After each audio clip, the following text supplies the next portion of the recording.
প্রচুর কন্ট্রোভার্সির জন্ম দিয়েছে।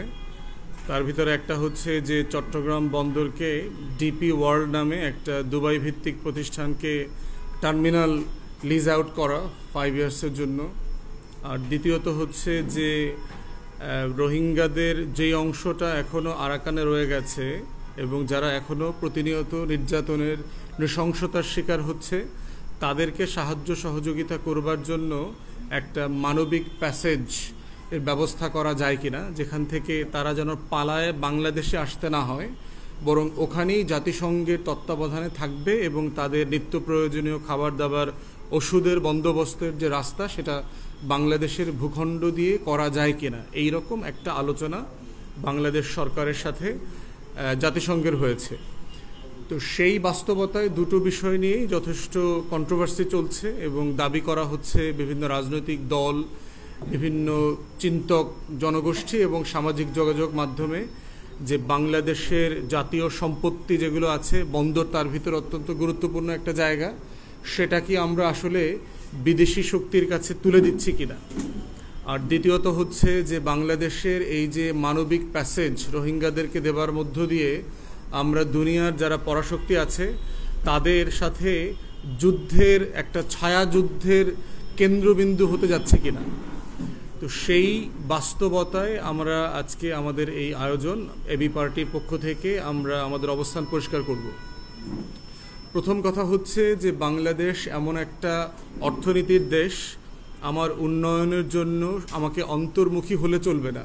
সারা দুনিয়াতে অর্থনৈতিক উন্নয়নের ক্ষেত্রে যারা প্রযুক্তিগতভাবে ভালো করছে, যারা উন্নয়নে অনেক এগিয়ে গেছে আমাদের থেকে সমসাময়িক সময় দেশ স্বাধীন হবার পরেও, সেই সকল দেশের অভিজ্ঞতাগুলো আমাদের কাজে লাগাতে হবে। তো সেক্ষেত্রে কোনো চুক্তি করা, কোনো দেশের সাথে কোনো আয়োজন বন্দোবস্তের আগে আমাকে চিন্তা করতে হবে কয়েকটা নীতিমালার প্রশ্ন। প্রথম নীতিমালা হচ্ছে যে বাংলাদেশের স্বাধীনতা, সার্বভৌমত্ব, জাতীয় স্বার্থ, আমার আত্মমর্যাদা, আমার বিদেশ নীতি, আমার প্রতিরক্ষা নীতি সবগুলো যেন দেশকে কেন্দ্র করে হয়, জনগণকে কেন্দ্র করে হয়। এটা হচ্ছে আমাদের প্রথম নীতি কথা। দ্বিতীয় কথা হচ্ছে যে আমরা উন্নয়ন চাই এবং আমরা আন্তর্জাতিক অংশীজনদের সাহায্য সহযোগিতা যেভাবে যেভাবে নেওয়া সম্ভব, যারা যারা অন্যান্য দেশে এই ধরনের সহযোগিতা নিয়ে নিজের রাষ্ট্রকে উন্নত করেছে, দেশের লক্ষ লক্ষ বেকার যুবকদের কর্মসংস্থানের ব্যবস্থা করেছে, দেশে বিদেশে নিজেদের অর্থনৈতিক প্রবৃদ্ধির মাত্রা বাড়াতে পেরেছে, সেই সকল অভিজ্ঞতাকে আমরা কাজে লাগাতে চাই। তৃতীয় কথা হচ্ছে, নীতি কথা হচ্ছে যে আমরা এই সব কিছু করবার মধ্য দিয়ে বাংলাদেশ রাষ্ট্রের অখণ্ডতা, তার যে জাতীয় নিরাপত্তার প্রশ্ন আছে, সেখানে আমরা কোনো ধরনের কম্প্রোমাইজ করব না। আমরা কোনো বড় বড় পরাশক্তির ছায়াযুদ্ধের ক্ষেত্র বাংলাদেশকে হতে দেব না। এই জায়গাটা হচ্ছে আমাদের মৌলিক প্রিন্সিপাল পজিশন। এই প্রিন্সিপাল পজিশনকে সামনে রেখে বাংলাদেশের সকল উন্নয়নের যে উদ্যোগ প্রক্রিয়া সেগুলোকে আমরা স্বাগত জানাই। প্রথমে যেটা আসছে সেটা হচ্ছে যে আমাদের চট্টগ্রামের যে new marine container terminal, NCT বলা হচ্ছে, যেটা সবচেয়ে বড় টার্মিনাল, 3-4টা টার্মিনাল আছে এখানে, তার ভিতরে সবচেয়ে বড় এটা, এবং আমাদের যে কন্টেইনার মানে আমাদের যে মাল জিনিস যে আসে যে জিনিসগুলোতে করে এগুলো ওঠানামা রাখার সবচেয়ে বড় হ্যান্ডলিং জায়গাটা হচ্ছে এই এনসিটি টার্মিনাল যেটা আছে। 40 থেকে 42% হচ্ছে এই টার্মিনালটা ম্যানেজ করে।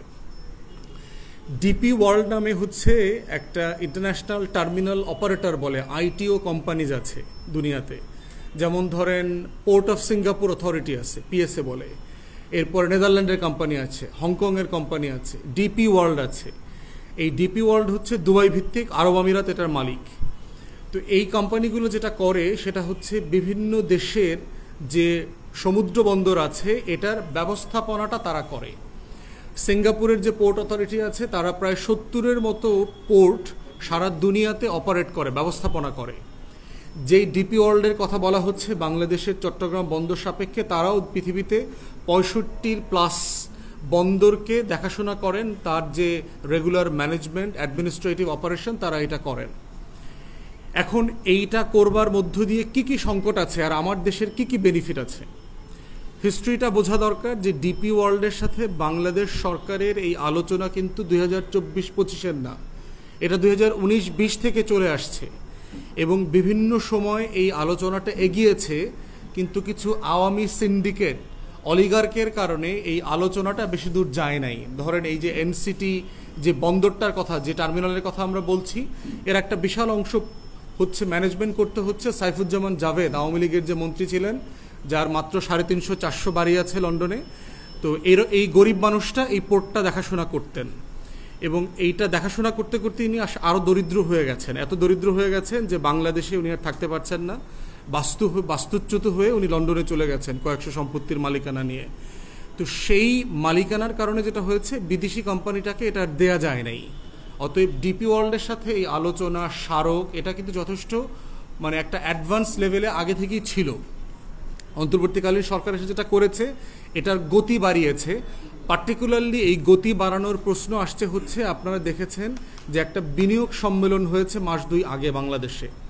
বিনিয়োগ সম্মেলনে সারা পৃথিবী থেকে আপনার প্রায় 1,500 থেকে 2,500-এর মতো সম্ভাব্য বিনিয়োগকারী ব্যবসায়ীরা এসেছিলেন, এবং তাদের সাথে আলোচনা সাপেক্ষে বাংলাদেশের অন্তর্বর্তীকালীন সরকার, BIDA particularly Bangladesh investment development authority যেটা আছে, বিনিয়োগ উন্নয়ন কর্তৃপক্ষ, তাদের সামনে যে চ্যালেঞ্জগুলোর কথা ব্যবসায়ীরা বলেছেন, যে আমরা যে এখানে বস্তা ভরে ভরে টাকা এনে বাংলাদেশে বিনিয়োগ করব, এই বিনিয়োগ করবার পরে যে পণ্যটা আমি তৈরি করব সেটা রপ্তানি করতে আমার বন্দোবস্তটা আছে কিনা, আমার বন্দরটা কাজ করে কিনা, এইটা যদি আমি পশ্চিমের কোনো দেশে পাঠাতে চাই সেটা আমার কয় দিন লাগবে, ভিয়েতনামে করলে এটা আমার হয়তো 13 দিন লাগবে, ভারতে করলে হয়তো 21 দিন লাগবে, কিন্তু তোমার বন্দর ব্যবহার করলে তো আমার এটা 25 দিন লাগবে, 27 দিন লাগবে, তাহলে এতে আমার খরচ বেড়ে যাচ্ছে, আমি কেন তোমার দেশে এটা করব। তো এই রকম বহু আলোচনার মধ্যে যেটা এসছে, যে বাংলাদেশে বিনিয়োগকে আকর্ষণ করবার জন্য যেই ফল্ট লাইনগুলো আছে, পিছিয়ে পড়ার যে জায়গাগুলো আছে, তার ভিতরে একটা বড় জায়গা হচ্ছে আমাদের বন্দর ব্যবস্থাপনা। সেই প্রেক্ষিতে অন্তর্বর্তীকালীন সরকার ডিপি ওয়ার্ল্ডের সাথে যে কাজটা, যে আলোচনাটা এগিয়েছিল, সেটাকে তারা আরও গতিশীল করেছে, এবং এইটা করতে গিয়ে বাংলাদেশ সরকারের একটা টাকাও খরচ করতে হবে না। মালিকানা কিন্তু বাংলাদেশেরই থাকবে, যেটা হবে শুধু টার্মিনালটা লিজ আউট করা হবে, এবং এইটার টোটাল ব্যবস্থাপনাটা করবার জন্য এই কোম্পানি $800 মিলিয়ন ইনভেস্ট করবেন। $800 মিলিয়ন মানে হচ্ছে যে আপনার প্রায় 9-10 হাজার কোটি টাকা। বাংলাদেশে আওয়ামী আমলে সারা বছরেও এই পরিমাণ টাকা বিদেশি বিনিয়োগ আসে নাই। অতএব সেই রকম একটা জায়গায় এই ইনভেস্টমেন্টটা আমাদের জন্য একটা বড় ইনভেস্টমেন্ট পটেনশিয়াল, এবং ধারণা করা হচ্ছে 25,000 পর্যন্ত মানুষের, দক্ষ আধা দক্ষ বাংলাদেশি নাগরিকদের এখানে চাকরির সম্ভাবনা তৈরি হবে, এবং বর্তমানে যারা কাজ করছেন তাদের কারো কাজ চলে যাবে না, বরং তারা আরও দক্ষ হওয়ার সুযোগ পাবেন। এবং যেটা হচ্ছে হাইটেক টেকনোলজি, প্রযুক্তি বান্ধব, পরিবেশ বান্ধব একটা বন্দর হবে, যেটা দিয়ে আপনি ওই যে মান্দাদার আমলের চেইন টেনে ক্রেন তুলে মাল উঠানো নামানোর কাজ করতে হবে না। আপনি এসি রুমে বসে ভিডিও গেমস যে খেলে না মানুষ, দেখছেন আপনার 3D মুভির মতো করে ক্রেন চালাবেন, এবং এই পণ্যটা, এই ক্রেন মেকানিজমটা ফিউচারে নেক্সট ফেজে যেটা হবে, বিভিন্ন যে অর্থনৈতিক জোন আছে যেখানে পণ্যগুলো প্রস্তুত হয়, ওটার সাথে আপনার কেবল কারের যে ট্রেনের মতো আছে, এটা কানেক্টেড হয়ে যাবে। মানে যিনি পণ্যটা তৈরি করছেন তাকে ওটা আবার লরিতে করে বন্দরে আলাদা করে আনতে হবে না। এই হাইটেক পোর্টগুলো যেটা করে, চারপাশের ইকোনমিক যে অঞ্চলগুলো থাকে, এই অঞ্চলগুলোর সাথে ট্রেন লাইনের মতো কেবল কানেকশন করে দেয়। যেভাবে আমাদের মেট্রো রেল দেখতে পাচ্ছেন, এরকম কেবল কানেকশন থাকবে। পণ্যবাহী মাল টানার মতো এরকম মেট্রো রেলের ট্রেন ভরে ভরে মাল সরাসরি জাহাজে চলে যাবে। এই লেভেলে হচ্ছে এটা যাবে। এবং দেখেন, আমি কদিন আগে সিঙ্গাপুর থেকে আসছি। সিঙ্গাপুরে কোনো সম্পত্তি নাই, একটা ছোট্ট জায়গা, ঢাকার মতো একটা দেশ, ধরেন ঢাকার একটু জেলা টেলা যোগ করলে যতটুকু হবে। তাদের ইনকামের সোর্স হচ্ছে আপনার তার পোর্ট। তার খাওয়ার পানি পর্যন্ত নাই সিঙ্গাপুরে। খাওয়ার পানিটা তাকে মালয়েশিয়া থেকে আমদানি করে কিনে আনতে হয়। মালয়েশিয়া যদি তাকে এমবার্গো দিয়ে দেয়, তাকে না খেয়ে মরতে হবে, এরকম একটা অবস্থা। সেই সিঙ্গাপুর রাষ্ট্রটার অর্থনীতির ভিত্তি হচ্ছে দুইটা জিনিস, তার বন্দর, তার সমুদ্র বন্দরটা হচ্ছে দুনিয়ার অন্যতম সেরা সমুদ্র বন্দর, আর দ্বিতীয়ত হচ্ছে ফাইন্যান্সিয়াল ইন্ডাস্ট্রি, তার যে আর্থিক খাত আছে। তাহলে আমার দেশের এই যে বিশাল কোস্টাল রিজিয়নে আমার যতগুলো বন্দর দরকার, আমার তো এতগুলো বন্দর নাই। সারা পৃথিবীতে আপনার 400+ বন্দর আছে, 405-6টার মতো সমুদ্র বন্দর আছে ফাংশনাল। তার ভিতরে চট্টগ্রাম বন্দরের অবস্থান হচ্ছে 337তম। আপনি কীরকম উন্নত দেশ বুঝতে পারছেন? এখন সেই রকম একটা বন্দরকে বিশ্বমানের করবার জন্য যে আয়োজন, সেটাকে ষড়যন্ত্র আকারে দেখাটা খুবই দুঃখজনক। এই প্রযুক্তির জমানাতে আপনি কোনো ষড়যন্ত্র তত্ত্ব এই কোম্পানি সেই কোম্পানিকে দিয়ে করতে পারবেন না। বাংলাদেশ রাষ্ট্রকে বাংলাদেশিরা, সবুজ পাসপোর্টধারীরা গত 16 বছর দিল্লির কাছে বেচা দেয় নাই, বাংলাদেশে থাইকে দিচ্ছে। অতএব বিদেশি কোম্পানি আসলেই বাংলাদেশের সব চলে যায়, ব্যাপারটা তা না। তাহলে যারা এই ষড়যন্ত্র তত্ত্বগুলোর কথা বলছেন তারা আসলে কেন বলছেন? তারা বলছেন এই কারণে যে এই বন্দর কেন্দ্রিক যে হাজার হাজার কোটি টাকার লুটপাট বাণিজ্য আছে, এই লুটপাট বাণিজ্য বন্ধ হয়ে যাবে।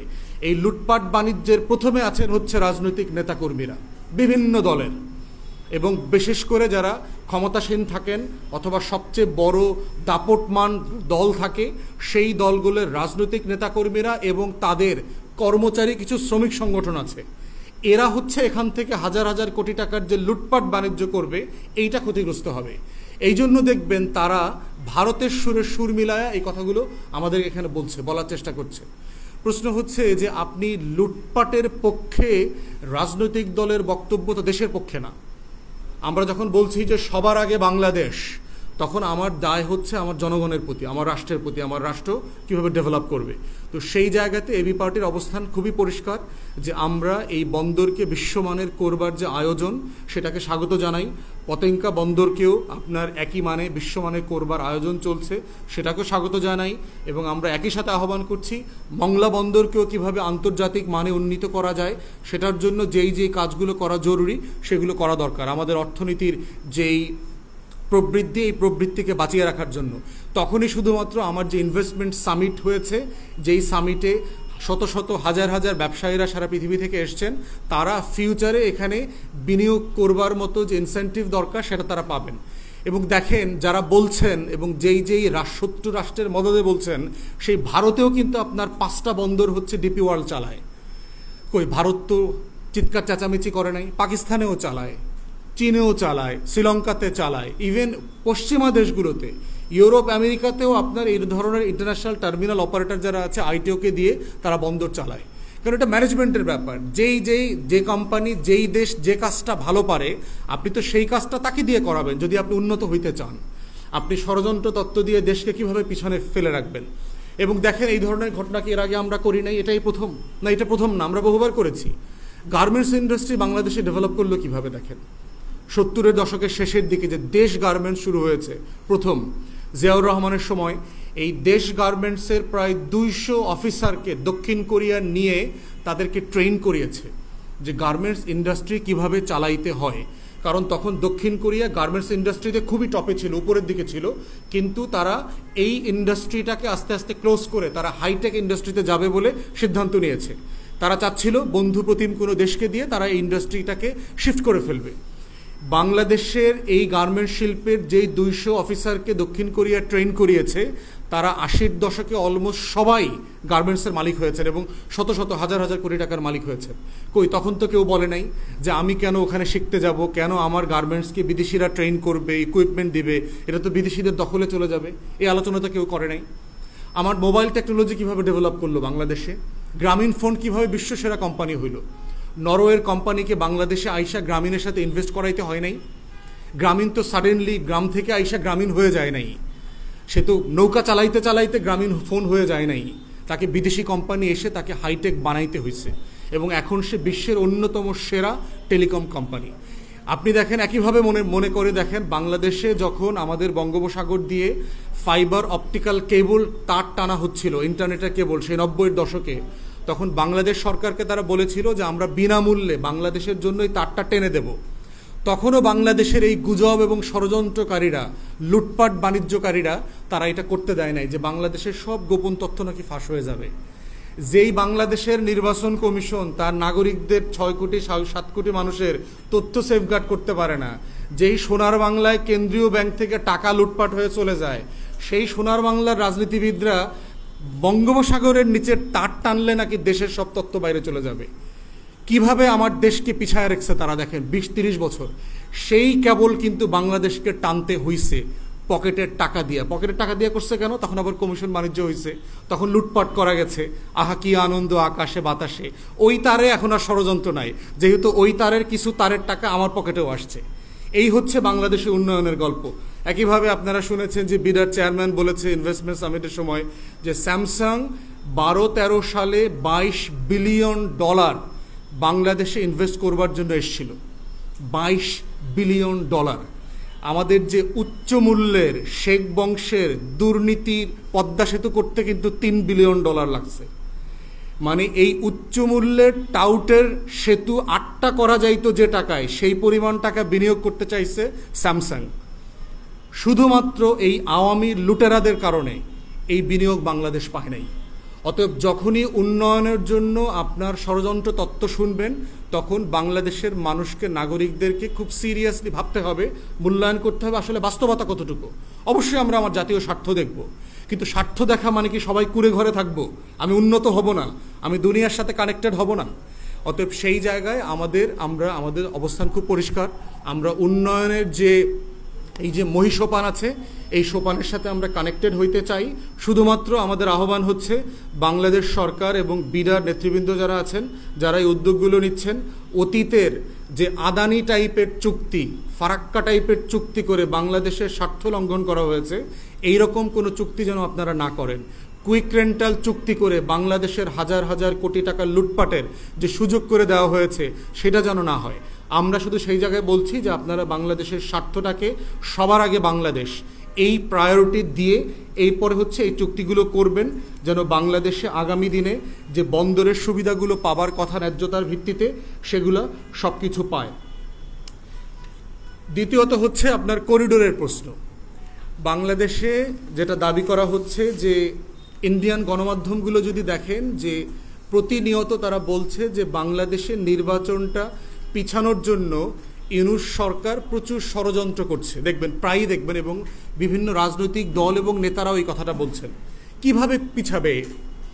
এইটা পিছানোর জন্য তারা দাবি করছেন ইন্ডিয়ান গণমাধ্যমে এই সোকল দেখবেন কিছু মানে পেইড রাইটার আছে বা ভারতের, যারা বাংলাতে এবং ইংলিশে লেখেন, এবং এগুলো আবার বাংলাদেশের বিভিন্ন টক শোতে, গণমাধ্যমে ট্রান্সলেট করে আবার ছাপানো হয়।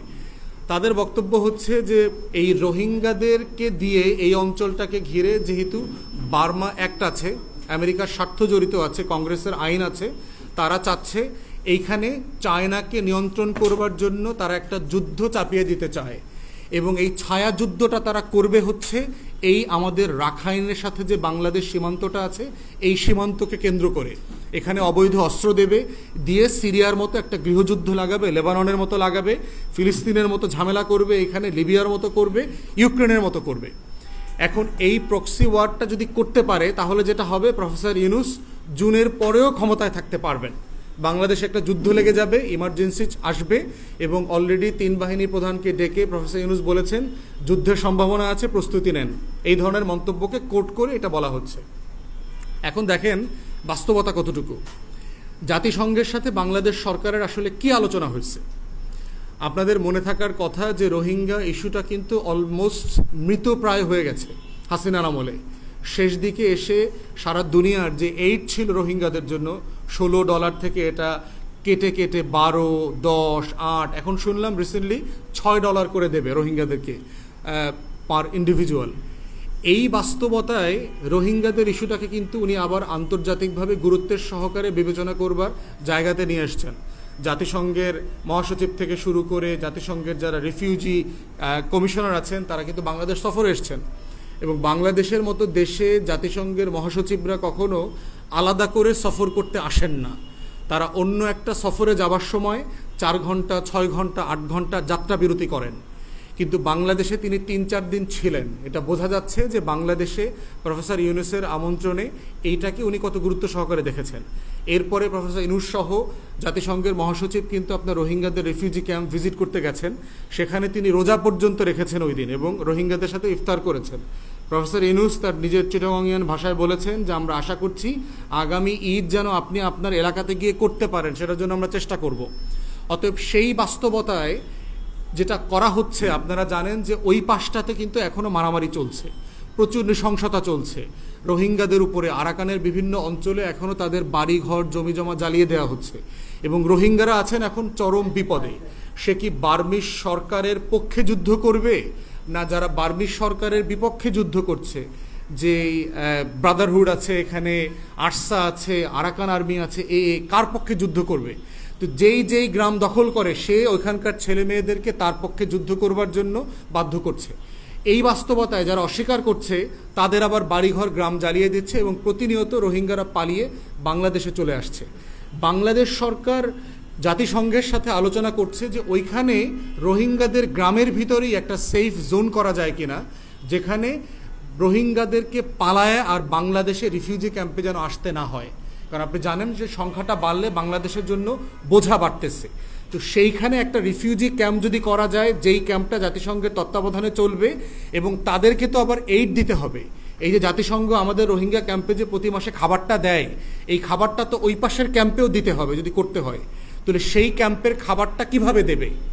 সেই খাবারটা পৌঁছানোর জন্য বাংলাদেশ সরকার বলেছে যদি বাংলাদেশের সীমান্ত দিয়ে সেখানে খাবারটা পৌঁছাইতে হয়, ওষুধটা পৌঁছাইতে হয়, সেইটার জন্য বাংলাদেশের অন্তর্বর্তীকালীন সরকার রাজি আছে এবং প্রস্তুত আছে, এতটুকু। এখন এটার ম্যানেজমেন্ট কি হবে সরকার বলেছে, সেটা হচ্ছে যে এখানে টোটাল সিকিউরিটি বর্ডার বাংলাদেশ নিয়ন্ত্রণ করবে।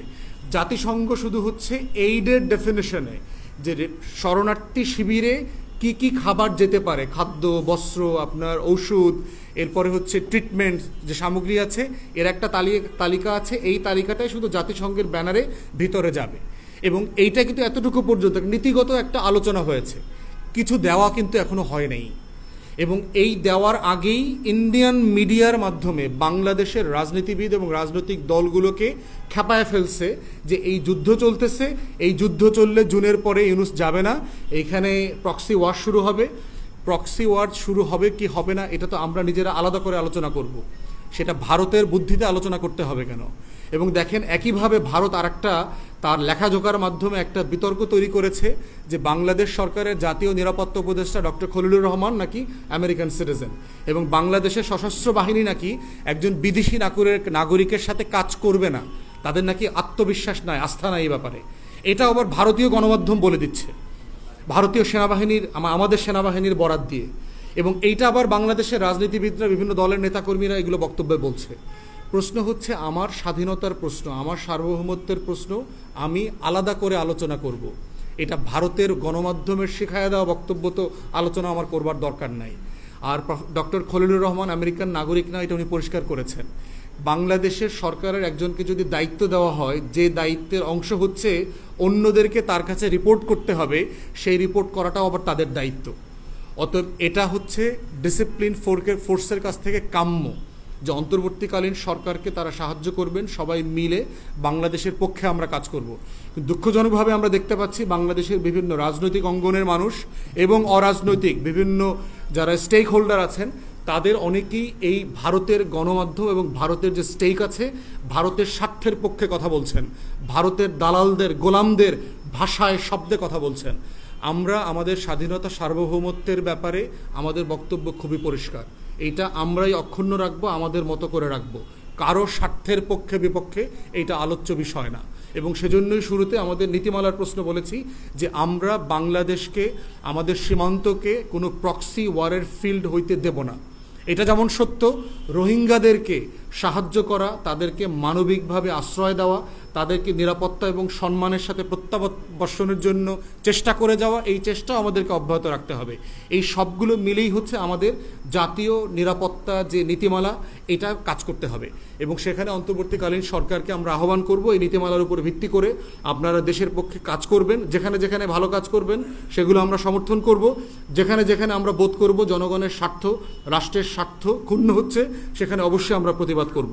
তো এই হচ্ছে আমাদের সামারি আজকের মানবিক করিডোর এবং বন্দরের বিষয়ে। আমার ব্রিফিং এখানে শেষ করছি, আপনাদের কারো কোনো প্রশ্ন থাকলে দয়া করে করবেন। ধন্যবাদ।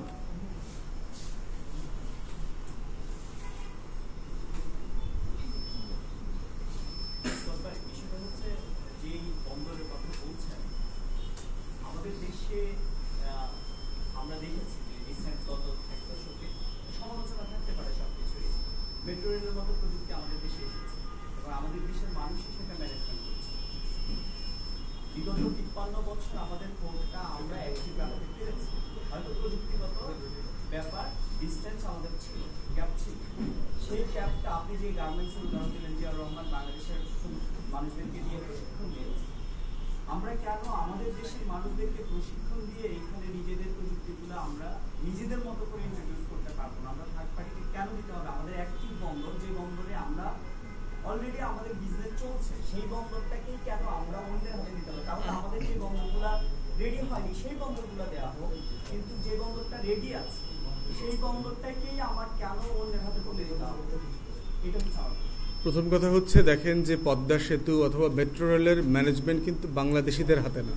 বাংলাদেশিরা এখানে চাকরি করে, এগুলো বিদেশি কোম্পানিই করে দিয়েছে। বিদেশি কোম্পানি আগামী 20-25 বছর এখান থেকে টোল আদায় করা, ম্যানেজমেন্টের দায়িত্ব কিন্তু তাদের উপরে। আপনি এখনও দেখবেন যে কোনো সাইটে যান, আপনি মেট্রো রেলের সাইটে দেখবেন চাইনিজ ইঞ্জিনিয়ার, থাই ইঞ্জিনিয়াররা কাজ করছে। আপনি পদ্মা রেলের সাইটে যান, আপনি দেখবেন প্রচুর ইঞ্জিনিয়াররা কাজ করছে। তাহলে আপনার বিদেশি ইঞ্জিনিয়ার আনতে হইল কেন? প্রশ্ন হচ্ছে, আপনার হাতে অপশন আছে দুইটা। একটা হচ্ছে আপনি বিদেশ থেকে লোক ধার করে অথবা ঋণ করে এনে আপনি একটা কাজ করাবেন, আর একটা হচ্ছে একটা কোম্পানিকে আপনি লিজ আউট করবেন যে তার নিজের টাকায় এখানে ইনভেস্ট করে টেকনোলজি এনে, প্রযুক্তি এনে ডেভেলপ করে দিয়ে একটা সার্টেন টাইমের পরে সে চলে যাবে। দুইটা অপশন। চীন এবং জাপান থেকে শুরু করে যারা পদ্মা সেতু, মেট্রো রেল করে দিয়েছে, এটা তো ঋণ করে দিয়েছে। এই টাকাটা আগামী 10-15-20 বছর আমাকে টাকা ফেরত দিতে হবে, সুদ এবং ইনফ্লেশন অ্যাডজাস্ট করে। কিন্তু যেই কোম্পানিটা বন্দর ম্যানেজমেন্ট করতে আসবে, সে কিন্তু এখান থেকে প্রফিট করে টাকা নিয়ে যাবে এবং আমাকেও টাকা দেবে এবং তার সাইনিং মানিও আছে। তাহলে দ্বিতীয়ত হচ্ছে যে আপনি যে বিদেশে আবার লোক পাঠাবেন, টাকাটা পাবেন কোথায়? আপনার দেশের সরকারি কর্মকর্তাদের বেতন দেওয়া যাচ্ছে না, টাকা ছাপাইতে হচ্ছে। আপনার ট্রেজারি তো সরকার খালি করে দিয়ে গেছে। আপনার তো পকেটে এত টাকা নাই যে আপনি 500 ইঞ্জিনিয়ারকে বিদেশে ট্রেন করে নিয়ে তারপরে এনে এই কাজটা করাবেন। এটা তো করাতে পারছি না আমরা। এই জন্য হচ্ছে, আর প্রযুক্তি হচ্ছে যে আপনি কিনে নিজ প্রযুক্তি কখনো আনতে পারবেন না। প্রযুক্তি ট্রান্সফারের আলাদা চুক্তি লাগে এবং সেইটা কার কাছ থেকে আনবেন? আপনি একটা লাঠি শুধু একজনের কাছ থেকে কিনে আনলে তো হবে না, ওই লাঠিটা কিভাবে অপারেট করতে হয় সেটার জন্য তো আপনার একটা টেকনোলজিক্যাল নো হাউ যারা জানে, এই মানুষগুলোকে লাগবে। সব কিছু মিলায়ে এইটার প্রোডাক্টিভিটি যেখানে এখন আছে, এই গতিতে চালিয়ে আমরা আসলে বেশি দূর নিতে পারবো না। আমাদেরকে এইটা বিদেশিদের সাহায্য এখানে নিতে হবে। বিষয়টা হচ্ছে ডিপি ওয়ার্ল্ডের বিষয়ে যেটা কথা আপনি তো বলেছেন যে ভারতেও আছে, কিন্তু ডিপি ওয়ার্ল্ড নিয়ে যে ভয়টা, সেটা হচ্ছে এটার পেছনে আমেরিকার হাত আছে, স্পষ্ট কথা। এখন বাংলাদেশে এটা আসার পরে এটার অ্যাবিউজ বা এটা অন্যদিকে মন নিতে পারে, যেটা নিয়ে বাংলাদেশের মানুষের শঙ্কা। সুতরাং সেই জায়গাটা থেকে আসলে নতুন বন্দর বা অন্য বন্দরগুলোকে ইন্ট্রোডিউস না করে যে বন্দরটা আমাদের সচল, সেটা কি দিকে হচ্ছে? এটাই হচ্ছে এতদিন তো কোনো কোম্পানিকে দেওয়া হয় নাই, কিন্তু ভারত কি বাংলাদেশের প্রত্যেকটা প্রতিষ্ঠান নিয়ন্ত্রণ করে নাই? চিটাগং পোর্টে কি আমরা এই আলোচনা শুনি নাই যে বাংলাদেশের জাহাজ খালাস হচ্ছে না, ভারতের জাহাজ ঘন্টায় ঘন্টায় এসে খালাস হয়ে চলে যাচ্ছে? তাহলে সেইটা কোন দেশের মানুষরা করেছে? কোন পাসপোর্টধারী লোকরা করেছে? বাংলাদেশিরা করেছে না? তাহলে প্রশ্ন হচ্ছে, এই ষড়যন্ত্র, এই বাস্তবতাগুলো আপনি আলোচনা করে শেষ কনক্লুশনে আসতে পারবেন না। দিন শেষে হাইটেক কোম্পানি যেটা হবে, পারফরমেন্স ডেলিভারিতে চলে যাবে। তখন আপনি দেশের মানচিত্রের আলোচনা আসবে না যে আমার কোম্পানি এইখানে কতদিনের ভিতরে মাল কন্টেইন করতে পারতেছে, খালাস করতে পারতেছে। সেই পারফরমেন্স ডেলিভারির উপরে ভিত্তি করে হচ্ছে আপনি এটা করবেন। তারপরে হচ্ছে রাষ্ট্রের প্রত্যেকটা ইনস্টিটিউশন, যে কি ইনস্টিটিউশন যে পয়েন্ট আছে, এই সিকিউরিটি পয়েন্টগুলোকে দেখভাল করবার রাষ্ট্রের গোয়েন্দা সংস্থার কাজ আছে। পার্টিকুলারলি দেখবেন বন্দরকে দেখভাল করবার কিন্তু নেভাল যে মিলিটারি ম্যারিটাইম ইন্টেলিজেন্স আছে, তাদের একটা দায়িত্ব আছে। তারা সেই দায়িত্বটা পালন করবে, প্রফেশনালি করবে। তারা এতদিন যেভাবে করছে আরও ভালোভাবে করবে। তো সেই জায়গাটা আপনি এটা দেয়া না দিয়ে নিয়ন্ত্রণ করতে পারবেন না। আমেরিকার ইনফ্লুয়েন্সের জায়গাটা এত গভীর, এইটা সিম্পলি এই কোম্পানি আর ওই কোম্পানি দিয়ে কেন করতে পারবেন? এটা ছাড়া করতে পারবেন না। আওয়ামী লীগকে আমেরিকা চাইলে অনেক কিছু ইনফ্লুয়েন্স করতে পারে নাই। কুইক রেন্টাল, এইটা সেটা ইনভেস্টমেন্ট আমেরিকা নেয় নাই, নিছে তো। আপনি এই যে 46টা যে আমার বঙ্গোপসাগরে তেল গ্যাসের হয়ে গেছে, ব্লক করে দিচ্ছে, আপনার দিতে পারছে না কেন? লিজ আউট করতে পারছে না কেন? বিগ কোম্পানি ছাড়া আপনি লিজ আউট করবেন কোথায়? আপনি যদি বঙ্গোপসাগর থেকে তেল গ্যাস উঠাইতে চান, বিদেশি কোম্পানির সাহায্য লাগবে না? আপনার বাপেক্সকেও আপনি স্ট্রেনদেন করেন নাই, তাহলে আপনি বিদেশি কোম্পানি ছাড়া এটা কীভাবে করবেন? অতএব এই আলোচনাগুলো আমাদেরকে অত্যন্ত বাস্তবতার ভিত্তিতে করতে হবে। আমার নিরাপত্তার স্বার্থ এগুলোকে মাথায় রেখেই বিদেশি বিনিয়োগ আনতে হবে, করতে হবে। এর আগেও করা হয়েছে।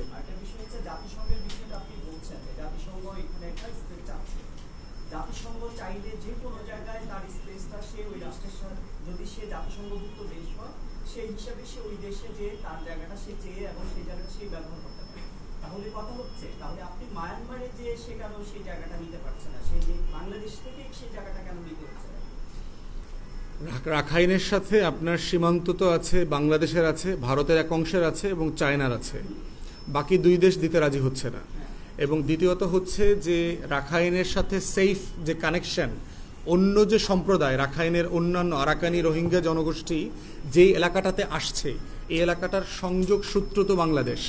তারা তো পালায়া চীনে যাচ্ছে না, তারা পালায়া তো ভারতে যাচ্ছে না।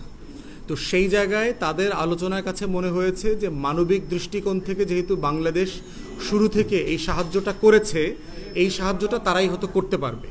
সেক্ষেত্রে এই আলোচনাটা এখানে আসছে। বাট এই কনসার্নটাও উঠতে হবে যে শুধু বাংলাদেশ কেন, ভারত কেন সাহায্য করবে না, চায়না কেন সাহায্য করবে না।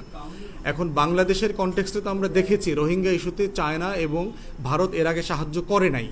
এখন তারপরও ডিপ্লোমেসি চালায় যেতে হবে। জাতিসংঘকে আমাদের তরফ থেকে বলা যেতে পারে যে একই প্যাসেজ আমরা কম্বাইন্ডলি করতে পারি কিনা মিয়ানমারকে প্রেশার করার জন্য। কিন্তু মিয়ানমারের সাথে চায়নার সম্পর্ক এতই ভালো এবং সেই সম্পর্ক করতে বাধ্য করা যাবে কিনা আসলে সেইটা এখনো ইয়েট টু সি, আর কি দেখার বাকি আছে। আর কোনো প্রশ্ন ভাই? অনেকে আপনি যে মানবিক পরিবেশের কথা বলেন, চিটাগাং পোর্টের কথা বলেন, অনেকে বলছে যে সরকার ভালো করতে পারবে, আপনাদের কি মনে হয়? দেখেন, নির্বাচিত সরকার অনির্বাচিত সরকারের বিষয় না, বিষয় হচ্ছে দেশের অর্থনীতিকে আপনি হোল্ড করে রাখবেন কিনা। যেমন ধরেন এখন জলাবদ্ধতা তৈরি হচ্ছে না বাংলাদেশে বৃষ্টিতে, তো অন্তর্বর্তীকালীন সরকার বলল যে ভাই এই জলাবদ্ধতা সার্ভ করার দায়িত্ব তো আমার না, তো এটা নির্বাচিত সরকার এসে করুক। তারপর হচ্ছে আপনার ওই যে বজ্রপাতে 16 জন মারা গেল, তো বজ্রপাতে কে মারা গেল না মারা গেল এইটা দেখার দায়িত্ব অন্তর্বর্তীকালীন সরকারের না, এটা নির্বাচিত সরকার এসে করবে। ঢাকা শহরে অনেক ট্রাফিক জ্যাম, ধুলাবালিতে ধুয়ে গেছে সব, সিডর হচ্ছে, বঙ্গোপসাগরে সাইক্লোন হচ্ছে, তো অন্তর্বর্তীকালীন সরকারের কিছু করবার দরকার নাই, এটা নির্বাচিত সরকার এসে করবে। তাহলে সরকার কি করবে কি করবে না, আপনার জীবনের কোন অংশটা বাকি রাখবে বলেন? অর্থনীতি তো আপনার জীবনের চালিকা শক্তি। এই অর্থনীতি যদি না থাকে, আপনার ব্যাংক যদি না থাকে, আপনার যদি জব তৈরি না হয়, আপনার বন্দরে এক্সপোর্ট ইম্পোর্ট না হয়, তাহলে নির্বাচিত সরকার এসে কোন কাজটা করতে পারবে? এবং এই কাজগুলো তো চলমান, এমন না যে পাহাড়ি ঢল 2025 সালের মে মাসে শুরু হয়েছে। পাহাড় থেকে পানি তো আজকে থেকে পড়ে না, প্রতি বছরই পড়ে। তা আমার পাহাড়ি ঢল তো নিয়ন্ত্রণ করতে হবে, যেন চিটাগাংয়ের পাহাড়ে যারা থাকে তারা যেন মরে না যায়। এই জন্য এই কথাগুলো তো বলা হচ্ছে, মানে এটা খুব প্র্যাকটিক্যাল কথা না। যেই সমাধানগুলো রাষ্ট্রের নাগরিককে প্রত্যেক দিন কষ্ট দেয়, সেইটা সমাধান তাকে করতে হবে, তাকে এটা ছেড়ে দেওয়া যাবে না। গার্মেন্টসের শ্রমিকরা বেতন ভাতা নিয়ে আন্দোলন করছে না, গত ঈদে এই ঈদে করবে, তো এখন নির্বাচিত সরকার এসে তো বলতে, অন্তর্বর্তীকালীন সরকার এসে বলতে পারে ভাই গার্মেন্টস তো আমি বানাই নাই, আমিও বন্ধ করি নাই, তাহলে তাদের বেতন ভাতা নিয়ে আমি কাজ করবো না, নির্বাচিত সরকার এসে করবে। ঈদের মৌসুমে এই ট্রাফিক পুলিশ নিয়ন্ত্রণ করা, মোবাইল কোড দিয়ে ধরাধরি করতে হয়েছে না, ঈদ যাত্রা আরামদায়ক হয়েছে না, অন্তর্বর্তীকালীন সরকার তো বলতে পারতো যে ভাই এগুলোর মধ্যে আমি নাই, আমার দায়িত্ব নির্বাচন করে চলে যাব, নির্বাচিত সরকার আইসা মোবাইল কোড বসাবে। দেশ তো এইভাবে চলতে পারে না যে আপনি এইটা আপনার পছন্দের এইটা চান সে করুক, আবার এইটা চান আবার সে করুক না।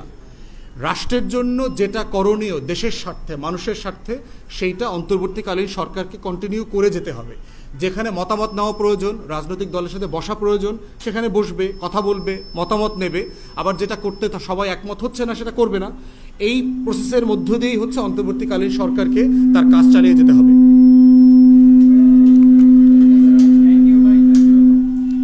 ধন্যবাদ ভাই, সবাইকে ধন্যবাদ।